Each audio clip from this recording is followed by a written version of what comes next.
Então, irmãos queridos, vamos à palavra de hoje. Abra sua Bíblia, Colossenses 2, versos 13 a 15. Quero que você acompanhe a leitura, memorize isso que vamos ler. Diz assim: E a vós outros, e a vocês, que estáveis mortos pelas vossas transgressões. Grave bem isso.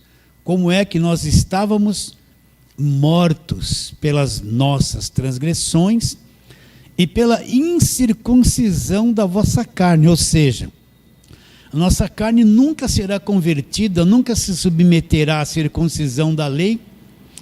A nossa carne sempre será contrária a Deus. Você está preso num corpo que é contrário à palavra de Deus, ele é inimigo da palavra de Deus, ele quer fazer tudo aquilo que a palavra de Deus diz para não fazer. Vou ler de novo. E a vós outros que estáveis mortos pelas vossas transgressões e pela incircuncisão da vossa carne, o que ele fez? Olha lá, vos deu vida juntamente com ele, perdoando todos os nossos delitos. E tendo cancelado o escrito de dívida, que era contra nós, que constava de ordenanças, o qual nos era prejudicial, removeu inteiramente, aonde? Encravando-o na cruz, e despojando os principados e potestades, publicamente os expôs ao desprezo, triunfando deles na cruz. E a vós outros que estáveis mortos pelas vossas transgressões, para um pouquinho, como é que as pessoas estavam? Estavam mortos. Estavam como? Mortos. Então vamos trabalhar nisso. Porque se eu não compreender que estávamos mortos, eu não consigo entender a graça de Deus. Eu não consigo entender. Se eu não compreender que os mortos, eles não têm mais poder para fazer nada, eu não consigo entender a graça de Deus, porque eu vou achar que se eu me esforçar eu vou ser salvo. Se eu me esforçar eu vou ser liberto, não é? Suponhamos que você vá a um velório, esteja lá um homem que foi muito rico, com uma família grande, deixou muitos bens, ele está morto ali no caixão. Ele pode proteger a esposa dele agora de alguma coisa? Não pode. Ele pode proteger um filho de alguma coisa? Não pode. Ele pode ter algum domínio sobre a herança que ele deixou? Não pode. Ele pode fazer alguma coisa por si mesmo? Não pode. Não é? Ele não pode, ele pode abrir os olhos, não pode, porque ele está morto. O morto não tem mais capacidade de fazer absolutamente nada, porque ele está morto. O corpo dele está ali, mas ele já saiu da nossa dimensão. E ele não tem condições de fazer nada a seu favor. Nada a respeito dos filhos, nada a respeito da esposa, nada a respeito da herança que ele teve. Por quê? Porque ele está morto, ele não tem condições. É assim o estado de uma pessoa morta. Agora, quando Paulo fala, nós estávamos mortos, é o mesmo quadro que Paulo fala, desse simples exemplo que eu dei aqui, essa ilustração. Então, quando Adão pecou, olha, a mesma conversa. Ele morreu, eu não vou explicar espírito, alma e corpo, você já sabe. Ele morreu e se tornou um casal de mortos. Para Deus, para a dimensão de Deus, são mortos, eles não têm capacidade para essa dimensão espiritual, não têm capacidade de voltar para Deus, não têm força, eles não podem fazer mais nada por si mesmos, eles não têm vigor, eles estão totalmente mortos. Mortos para Deus, mortos para a dimensão de Deus, para a dimensão celestial e espiritual. Quando Deus olha, vê os mortos. Ele é totalmente incapaz de fazer qualquer coisa por si mesmo. Porque na ótica de Deus eles estão totalmente mortos. Então, esse é o estado do homem que vem de Adão. É morto. Esse é o estado da raça humana que veio de Adão. Uma raça morta, incapacidade, que não pode fazer nada por si mesmo se tratando de Deus. Ela não tem condição, é morto, ele não tem força. Ele não tem vontade. Ele não tem condições de fazer mais nada, porque ele está num estado morto. Então, quando você olha a humanidade, as nações, você pode olhar um reino de mortos. Eles estão brigando, se destruindo, se matando, desse lado. Mas com relação ao mundo espiritual, é um monte de cadáver, um monte de defunto, um monte de gente morta, incapacitada de se voltar para Deus, sem força para se voltar para Deus, sem força para curar alguma coisa, fazer alguma coisa por si. Eles estão totalmente mortos, incapacitados. Eles não querem saber de Deus, ele não vai voltar para Deus se ele tiver uma iniciativa. Não depende nada mais deles, porque eles estão mortos. Vocês estão entendendo isso? Como eles estão mortos, não pode se defender, não pode ressuscitar por si mesmo, não pode se proteger. Para o mundo de Deus é um monte de mortos. Então esse era o estado que nós estávamos, que a raça humana sem Jesus, que não nasceu de novo, são todos mortos. É um grande cemitério. Vamos caminhar na palavra de Deus. Vamos ver isso um pouquinho mais para frente. Você está em Colossenses, volte um pouquinho, Romanos capítulo de número 3. Paulo mostra uma coisa aqui dos mortos, a partir do verso 10. Então você pode ver uma mulher bonita, um homem muito bonito. Mas se ele não nasceu de novo, ele é um morto. Se tratando de Deus, é um morto, é um cadáver. Não pode fazer nada por si mesmo com relação a Deus. É incapacitado de qualquer coisa. Então, Romanos capítulo 3, verso 10. Como está escrito, não há justo, nem um sequer. Não há, olha, está tudo morto. Vocês estão vendo os mortos aqui, ó. Não há justo, nenhum sequer. Não há quem entenda. Estão incapacitados de entender as coisas de Deus. Não há quem busque a Deus. Olha a massa total aqui. Todos se extraviaram. Todos. E a uma se fizeram o quê? Inúteis. Não há quem faça o bem. Não há nem sequer um. A garganta deles é sepulcro aberto, com a língua urdem engano. Veneno de víbora está nos seus lábios. A boca eles a têm cheia de maldição e amargura. São os seus pés velozes para derramar sangue. Nos seus caminhos a destruição e miséria. Desconheceram o caminho da paz, não há temor de Deus diante dos seus olhos. Então olha lá. O verso 11, não há quem entenda, não há quem busque a Deus. Todos se extraviaram e a uma, todos juntos se fizeram inúteis. Não há quem faça o bem, nenhum sequer. O que Paulo está dizendo? Ele está mostrando que a raça humana toda está nesse estado de morte. Não tem um justo. Não há quem entenda. Por mais inteligente que seja uma pessoa, não há quem entenda, não há quem faça o bem. Todos se extraviaram, todos estão mortos e juntos se tornaram o quê? Inúteis. Assim como aquela ilustração inicial, a pessoa está num caixão. Ela não pode mais se defender, não pode ter iniciativa, não pode proteger a esposa, não pode proteger os filhos, não tem mais acesso à sua herança, ele está morto, incapacitado. Assim era o estado que todos nós estávamos, e aqueles que não nasceram de novo ainda estão mortos. Então, como é que um morto vai ter uma reação para Deus? Como é que um morto vai crer em Deus por força própria? Como é que um morto vai reagir? Ele está morto, ele não consegue mais reagir a nada. Se você chegar lá no defunto, der uns tapas na bochecha dele, ele não vai fazer nada. Puxar o nariz dele, enfiar o dedo nos olhos dele, não é? Ele não pode fazer nada porque ele está totalmente morto, ele não tem mais reação para nada. Assim é o estado de todos aqueles que estão no pecado, que vieram de Adão, aqueles que não nasceram de novo, eles estão mortos, sem reação nenhuma. Ele pode ser religioso, ele pode fazer um montão de coisa. Mas se tratando para Deus, está morto. Está morto. Vocês estão entendendo o que eu estou dizendo? Totalmente morto. Ele não tem reação.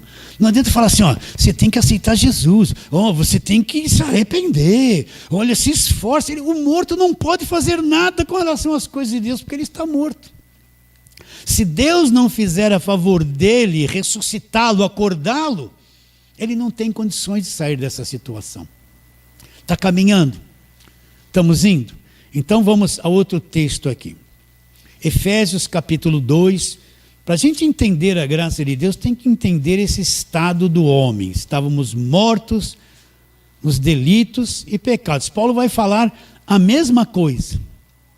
Então, capítulo 2 de Efésios, verso 1. Olha lá. Ele vos deu vida. Qual era o nosso estado? Qual era o estado das pessoas? Qual é o estado daqueles que não nasceram de novo, não creem em Jesus? Nos deu vida estando vós mortos nos vossos delitos e pecados. Olha lá, nesses delitos e pecados nos quais andastes em outro tempo, segundo o curso deste mundo. A gente vivia para o mundo, para a nossa carne, olha lá. Segundo o príncipe da potestade do ar. Quem é o príncipe da potestade do ar? O diabo. Do espírito que agora atua em quem? Nos mortos, nos filhos da desobediência. Entre os quais também todos nós andávamos em outro tempo, segundo as inclinações da nossa carne, fazendo a vontade da carne e dos pensamentos, e éramos por natureza, por nascimento, nós éramos filhos da ira, como também os demais. Mas olha agora o que aconteceu. Mas Deus, sendo rico em misericórdia, por causa do grande amor com que nos amou, qual era o nosso estado? Estando nós mortos em nossos delitos, o que Ele fez? Nos deu vida juntamente com Cristo, pela graça sois salvos. Vamos lendo. E juntamente com Ele nos fez ressurgir, nos ressuscitou e nos fez assentar nos lugares celestiais em Cristo, para mostrar nos séculos vindouros a suprema grandeza da sua graça em bondade para conosco, em Cristo Jesus. Agora vem a bomba, porque pela graça sois salvos, mediante a fé. Isto não vem de vocês, é um dom de Deus, não vem de obras para que ninguém se glorie. Qual era o estado? Era o estado de morto. Mas Deus, sendo rico em misericórdia, por causa do grande amor com que nos amou, e nós estávamos mortos nos delitos e pecados. O que o morto pode fazer por si mesmo? Nada. Ele não pode fazer nada, ele não tem reação. Mas Deus, sendo rico em misericórdia, por causa do grande amor com que nos amou, estando nós nesta condição de mortos, nos deu vida junto com Cristo. Pela graça sois salvos. Vocês estão entendendo? Então, chegou um dia, nós estávamos mortos, Deus vem ao nosso encontro. Pela graça sois salvos mediante a fé. Isto não vem de vocês. Essa fé não veio de vocês. Não vem de vocês. Pela graça sois salvos mediante a fé. Isto não vem de vós. É um dom de Deus. Então vem um dia que Deus vem para os mortos, que éramos nós. E lá dentro de nós Ele faz um trabalho, Ele faz um despertamento, Ele faz nos acordar. Você não cria na Bíblia, não cria em Cristo, não cria em nada. Estava morto. Mas um dia, talvez tenha demorado anos Deus trabalhando na tua vida até chegar aquele dia. Talvez Deus está trabalhando na sua vida desde do teu nascimento, da tua infância, da tua adolescência. Você nem sabia. Mas chegou um dia que Ele trabalhou detalhezinhos de anos para chegar naquele dia. Você ouvir a voz: João, vem para fora. Lázaro, Jesus te chamou. Lázaro estava morto há 4 dias, cheirava mal. Quando a voz de Jesus chegou: Lázaro, vem para fora, a carne dele se recompôs e ele saiu de lá vivinho. Lázaro fez alguma coisa para ressuscitar? Ele pagou preço, fez voto, deu dízimo, deu oferta. Não, a voz de Jesus chegou lá e Ele acordou dos mortos e ressuscitou. Mesma coisa. Chegou um dia nós estamos mortos, o pastor nos fez ouvir a voz, veio até nós, despertou lá dentro. Acordamos que nem Lázaro, saímos para fora. E ele injetou a verdadeira fé aqui dentro do nosso coração. Pela graça sois salvos mediante a fé. Isso não vem de vocês. Não foi eu que me decidi por Cristo. Não foi eu que fiquei lá e o pastor ficou meia hora, aceita Jesus, você tem que aceitar Jesus, se você sair daqui hoje você vai morrer, você vai para o inferno. O grupo de louvor toca uma música, aí o louvor vai lá, eu venho como estou, música melancólica para chorar, né? E ficou aquela música, aí vem um violino bonito, e a pessoa está ali, eu vou me decidir, eu não vou me decidir, será que eu vou? E o pastor, vem, Deus está te dando uma chance, tudo isso é farsa. Não precisa de nada disso. Quando Lázaro estava morto lá e a voz de Jesus chegou lá, ele acordou na hora, sem louvor, sem banda, sem apelo, sem quem quer aceitar Jesus, que vamos na minha igreja. É assim, chegou um dia que você acordou aqui dentro, a voz dele veio, ele te ressuscitou. Pela graça sois salvos mediante a fé. Eu não produzi isso, eu estava morto, eu não tinha como produzir essa fé. Eu não tinha como reagir, eu não tinha como fazer nada, eu estava acorrentado pela morte, insensível a Deus, insensível a tudo, incapacitado, morto, sem poder fazer nada, mas a voz dele veio, ressurgiu dos mortos, brotou a fé, Lázaro, Valdir, vem para fora, eu estava lá no sepulcro, quando eu vi a voz acordei, salvo, você está entendendo isso? Olha que coisa linda. As minhas ovelhas ouvem a minha voz. Então todo aquele que é ovelha vai ouvir. Pode ficar 20 anos numa igreja pentecostal, 30 anos fazendo campanha. Quando ouvir a voz, vai sair do meio da morte. Vai sair, não tem como resistir, porque ele é morto. A voz veio, acordei, pela graça sois salvos mediante a fé. Isso não veio de nós, é um dom de Deus, não vem de obras, não vem de nada que eu possa fazer, para que ninguém se glorie. Então, para o homem ser salvo, ele é incapaz de salvar-se a si mesmo. Não existe uma obra, uma reação, uma decisão que ele possa ter para sair da morte. Ele, Cristo, vem ao nosso encontro e nos ressuscita, nos faz acordar. Nós saímos do reino dos mortos, nós estamos vivos agora pela graça de Deus, pela voz dele.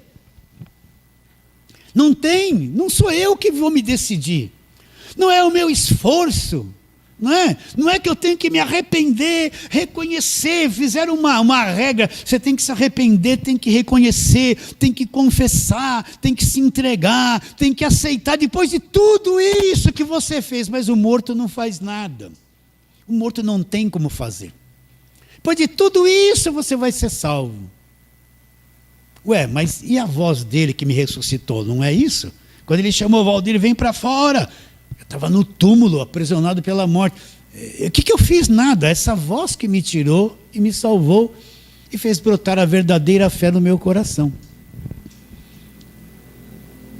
Então Paulo está explicando, Colossenses, vocês estão voltando a mente para o misticismo, voltando para a lei, voltando para o asceticismo, voltando para o gnosticismo.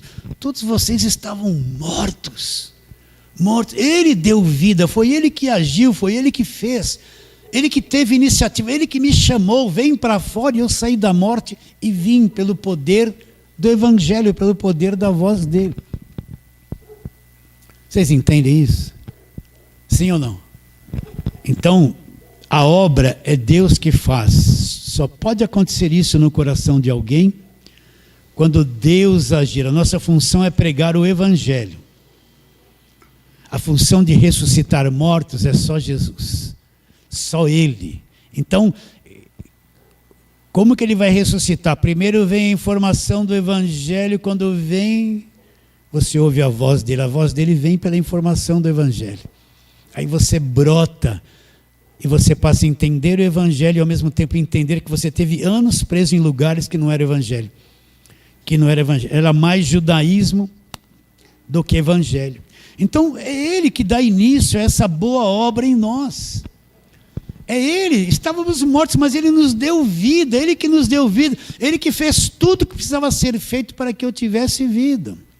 Agora começou a boa obra em nós. E agora, pastor, que começou a boa obra? Então quer dizer que agora eu tenho que fazer isso, fazer aquilo, fazer isso, fazer aquilo, fazer, um monte de coisa, pagar o preço, jejuar. Não, você não tem que fazer nada. Nada. Porque se Ele te chamou agora, Ele começou a boa obra, Ele vai completar. Vamos ver isso na palavra de Deus? Você saiu da morte? Saiu. Então vamos lá, Filipenses capítulo número 1, Efésios, Filipenses 1.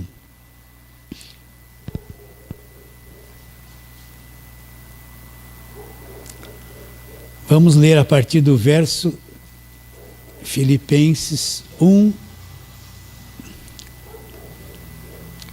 3. Vamos ler do 13 em diante.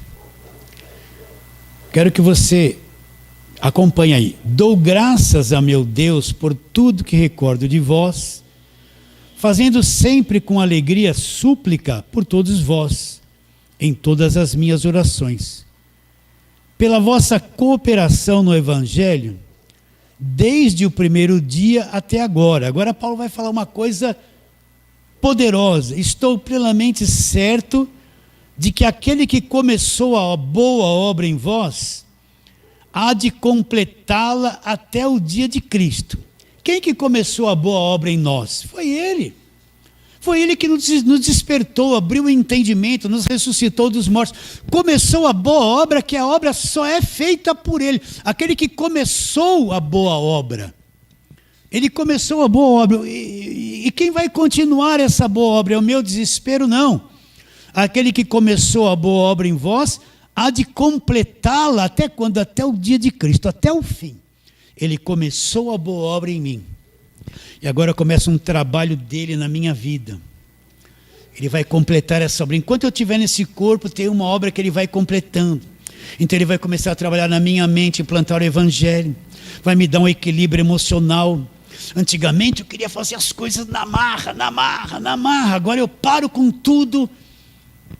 E agora eu começo a ser levado por Deus para a verdadeira obra que Ele vai completar em mim. Eu queria mudar as coisas na minha vida, eu vou jejuar para mudar. Eu vou jejuar, eu vou fazer campanha, eu vou pagar preço. Depois de tudo isso você via que não mudava nada e nunca mudou.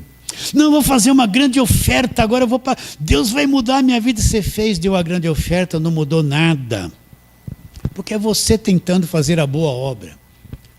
Quando Ele começa a boa obra em nós...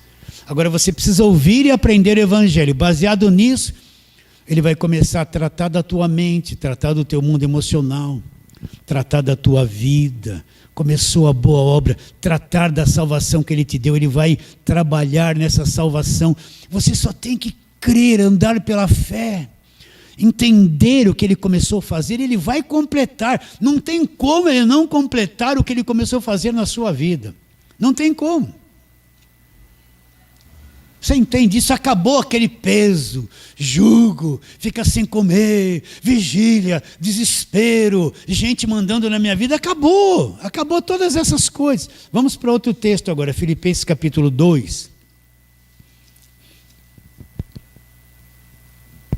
Agora você vai ver o que é que faz as coisas em você. Olha lá. 12. Assim, pois, amados meus, como sempre obedecestes, não só na minha presença, porém muito mais agora na minha ausência, desenvolvei a vossa salvação. De quem é a salvação? É minha. O que eu tenho que fazer agora? Desenvolver. Como eu vou desenvolver a minha salvação? Ela é minha. Já me deu, já sou salvo. Agora, conhecendo a palavra de Deus, eu vou desenvolvendo a minha salvação. Aí você pensa que tudo é atitude sua. Desenvolvei a vossa salvação com temor e tremor, porque Deus é quem efetua em vós. Presta atenção. Porque Deus é quem efetua em vós o quê? Tanto o querer como o realizar. Então Deus agora vai efetuar em mim o querer. Você está querendo conhecer o Evangelho da graça de Deus? Está com sede? Deus está fazendo brotar isso no seu coração, o querer. Você está fazendo alguma coisa em prol do Evangelho? Deus que opera em vós o querer, e Deus opera em vós o realizar. Ele vai realizando através de você. Não é aquela coisa maçante, eu tenho que pregar evangelho, eu tenho que ganhar almas, desesperado, não. Ele começou uma boa obra, ele começa a fazer você querer voluntariamente, e começa a fazer você realizar. É uma coisa suave, sem jugo, sem peso. Você está entendendo isso? Está brotando o querer dentro de você, não te deu uma sede de conhecer o evangelho, você não largou um monte de coisa do passado, só por causa desse arroz com feijão, essa palavrinha simples, sim ou não? Não brotou dentro de você, você não enxergou. Ele que opera em vós o querer, ele que cria dentro de você o querer e o realizar. Se você vai realizar alguma coisa, ele realiza através de você. Ele que opera o querer, brota em você o querer e ele realiza através de você. O realizar, isso é o evangelho da graça de Deus. Não depende mais do meu esforço, do meu desespero, de se eu jejuei muito, eu jejuei pouco, se eu paguei muito preço ou pouco preço, se eu subi muito no monte, eu desci do monte. Não depende mais, isso é obras da carne, religiosas. Vamos ler de novo. Vamos ler o 12 e o 13 de novo. Assim, pois, amados meus, como obedecestes não só na minha presença, porém, muito mais agora, na minha ausência, desenvolvei a vossa salvação. Como que eu vou fazer? Trabalhar na palavra, ouvir a palavra, desenvolver a salvação, com temor, levar muito a sério. Temor aqui, tremor não é ter medo de Deus. É que eu vou levar a sério o evangelho que eu estou aprendendo. É que eu vou levar a sério, eu vou estar ligado no evangelho. Eu tenho temor, eu não vou desagregar-me do evangelho, eu vou me reunir com quem está no evangelho e ver como eu vejo. Eu vou trabalhando nesse sentido. Agora parece que sou eu que estou produzindo. Agora Paulo mostra de onde vem esse tipo de coisa. Ele diz: porque Deus é quem efetua em vós tanto querer como realizar segundo a sua boa vontade. Então, se você está querendo isso, Deus está operando e te dando essa sede. Se você está realizando, você saiu de casa essa manhã, tem gente que veio de longe aqui, 20, 30 quilômetros. Né? O que deu em você para realizar esse trabalho todo? Acordar cedo, tem um monte de igreja ao redor da tua casa, você sai lá da Zona Sul, que nem eles, e vem aqui, o realizar, o querer. Percebe que Deus te impulsiona para tudo isso? Sim ou não? Vai te impulsionando. O querer e o realizar segundo a sua boa vontade, segundo aquilo que Ele quer. Não mais segundo aquilo que eu fiz um projeto de vida, eu que quero aquilo. Não, segundo o que Ele quer para a minha vida, Ele vai operar o querer e o realizar segundo a sua boa vontade. Como nós estávamos mortos, sem reação. Totalmente morto. Morto não tem reação para nada. Aí Deus vem e nos chama, nos deu vida juntamente com Cristo. Pela graça sois salvos. Então eu acordei, ressuscitei dos mortos. Como Ele um dia chamou Lázaro, e Lázaro veio para fora, um dia Ele me chamou e chamou você. Valdir, vem para fora. Eu estava mortinho na tumba. Acordei. Agora Ele começa a operar em mim a salvação, me fazer entender o evangelho, pôs a fé para a salvação dentro do meu coração e opera em mim o querer e o realizar segundo a sua boa vontade. Tudo obra de Deus, por isso não se preocupe. É Deus que desperta as pessoas. É Deus que vai chamar as pessoas. A palavra só precisa ser pregada e chegar a elas. Quando chegar a elas, vem a ressurreição dos mortos, vem para fora. Você acorda, você era crente, estava todo domingo na igreja, vivia o Velho Testamento, fazia campanha, volta e sacrifício. Um dia, quando é chamado para fora, acordou, vê que tudo isso é inútil, tudo isso é religião, é o falso evangelho. Ele que operou em você o querer e o realizar segundo a sua boa vontade. Agora vamos retornar para Colossenses, vai um pouquinho para frente, vamos ler de novo os versos que nós lemos. Como estávamos nós Verso 13, Colossenses 2,13. E a vós outros, vocês estavam mortos pelas vossas transgressões. Essa era a nossa situação, pela incircuncisão da carne. Por que ele fala em circuncisão da carne? Que pela nossa carne nós nunca iríamos se submeter à lei.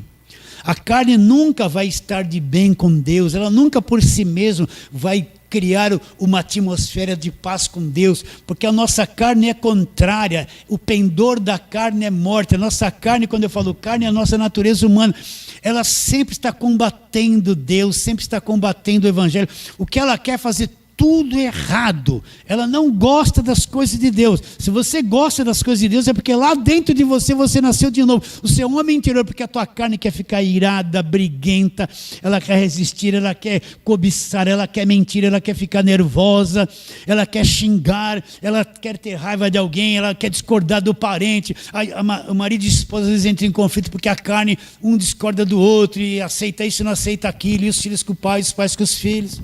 A carne é contra Deus, nunca a carne vai se converter e ser convertida. Por isso que os que só vivem na carne não podem agradar a Deus. Olha lá, pela incircuncisão da vossa carne, o que Deus fez? Nos deu vida juntamente com Ele, perdoando todos os nossos delitos. Então Deus veio a nós, nos fez ressurgir dos mortos e nos deu vida juntamente com Cristo. Hoje nós estamos vivos. Estamos vivos, somos salvos para sempre. Recebe a palavra de hoje? Fala assim, amém. Vamos ficar em pé e fazer aquela breve oração, né? Vamos orar. Pai querido, nós te adoramos profundamente e dependemos profundamente de ti, Senhor. E reconhecemos que sem ti nós não podemos fazer nada. Por isso eu quero orar por aquelas pessoas que receberão esse leitinho, esse arroz com feijão, e ouvirão estas simples palavras, Senhor. Que a tua voz chegue a eles e haja ressurreição, sejam chamados para a vida, Senhor. Aquelas mulheres, aqueles homens, aquelas famílias trituradas pela lei e pelo engano do falso evangelho, venham ser chamadas para fora, acordar, ressuscitar e compreender e crer verdadeiramente no Evangelho da graça de Deus. Crendo que será, oramos pela fé, em nome de Jesus. Fale assim, amém.